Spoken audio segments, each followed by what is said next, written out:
Discuss करेंगे इसके examination pattern के बारे में। जैसा कि आप जानते हैं मैक्सिमम मार्क्स जो है इसके वो रहेंगे आपके 500। जी हाँ, 500 मार्क्स मैक्सिमम रहेंगे और क्वेश्चन जो है टोटल वो आपके 125 रहेंगे। 125 नंबर का क्वेश्चन जो रहेगा जिसमें कि आपके नेगेटिव मार्किंग जो है वो इंक्लूड रहेगी।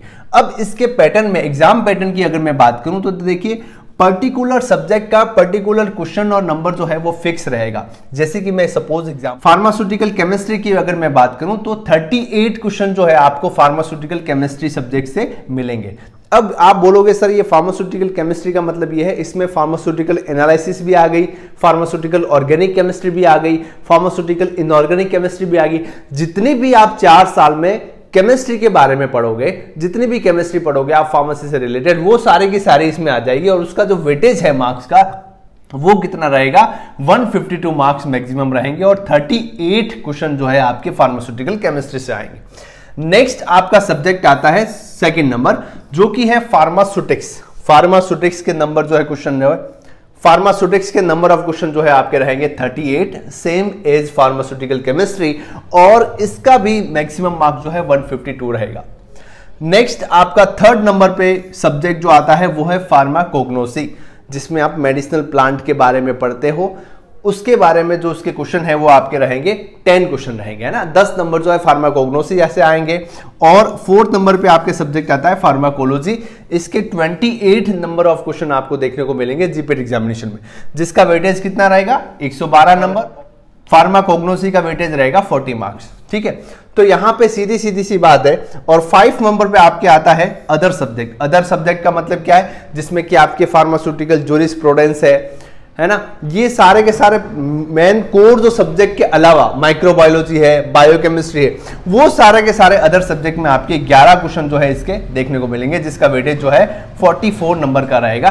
तो टोटल आपका कितना हो गया 125 नंबर क्वेश्चन और 500 मार्क्स के आपके टोटल मैक्सिमम मार्क के क्वेश्चन पेपर रहेगा।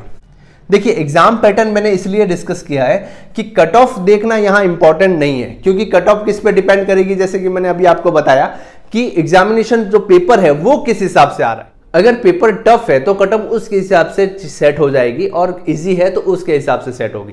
बट यहाँ पे पैटर्न को इंपॉर्टेंट इसलिए है क्योंकि आप सेट कर सकते हो। 4 साल में आप पढ़ने वाले हो कि सर मैं फार्मास्यूटिकल केमिस्ट्री पढ़ रहा हूं, तो आपको पता होना चाहिए कि मेन जीपीएट एग्जामिनेशन में इसके क्वेश्चन जो है 38 क्वेश्चन मेरे को देखने को मिलेंगे, जिसका कि वेजेज 152 रहेगा।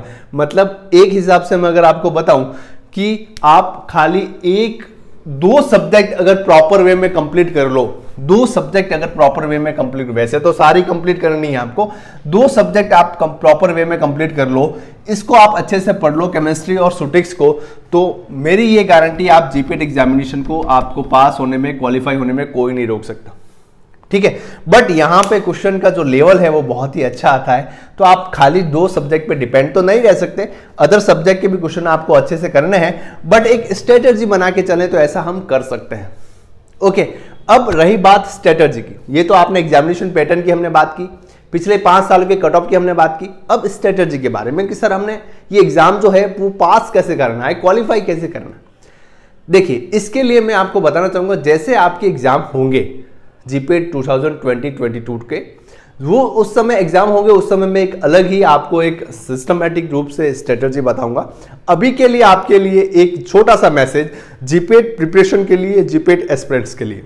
देखिए होना क्या है, जैसे कि आपने एग्जाम पैटर्न में देखा, ये एग्जाम जो पैटर्न है ये और कुछ नहीं, आप 4 साल में जो स्टडी कर रहे हो अपने बी फार्मेसी की, उसी के सारे ये सब्जेक्ट है। इसका मतलब ये है कि अगर 4 साल आप बी फार्मेसी अच्छे से पढ़ लोगे तो मेरी ये गारंटी है आप जीपीएट एग्जामिनेशन में अच्छे से पास आउट हो जाओगे। मतलब ये है कि बाहर से कुछ नहीं आना है, जो सब्जेक्ट आप पढ़ रहे हो during in between the B pharmacy, जो सब्जेक्ट आप पढ़ोगे उन्हीं सब्जेक्ट को मिलके यहां पे एग्जामिनेशन पैटर्न रहेगा।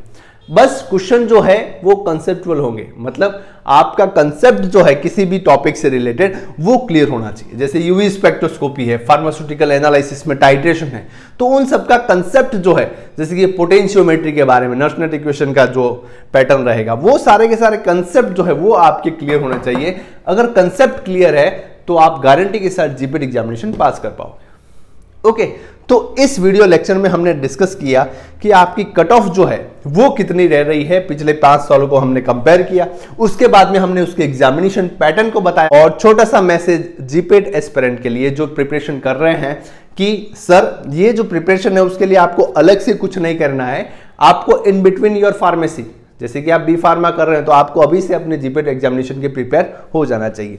देखिए आगे एम फार्मा करो ना करो, it is a totally different, but GPAT examination पास करना मतलब ये क्या है कि आपने जिस ग्रेजुएशन की है, जिस सब्जेक्ट में आपने फार्मेसी में ग्रेजुएशन की है, उस सब्जेक्ट का एक नेशनल लेवल का एग्जाम जो है वो आपको फाइट करना बहुत ही ज्यादा जरूरी है, ताकि ये पता चल सके कि आपने 4 साल में कितना क्या और कैसा पढ़ा और ऑल ओवर इंडिया में आपकी कितनी रैंक बन रही है आपके ग्रेजुएशन की स्टडी की। ओके, चलिए, तो कैसा लगा आपको वीडियो जरूर बताएं कमेंट सेक्शन में, लाइक करें, शेयर करें, सब्सक्राइब करें मेरे चैनल को अगर आप एक फार्मेसी के स्टूडेंट हैं, ऐसे ही pharma related video lectures news update के लिए। Thank you so much for watching, keep watching, stay tuned.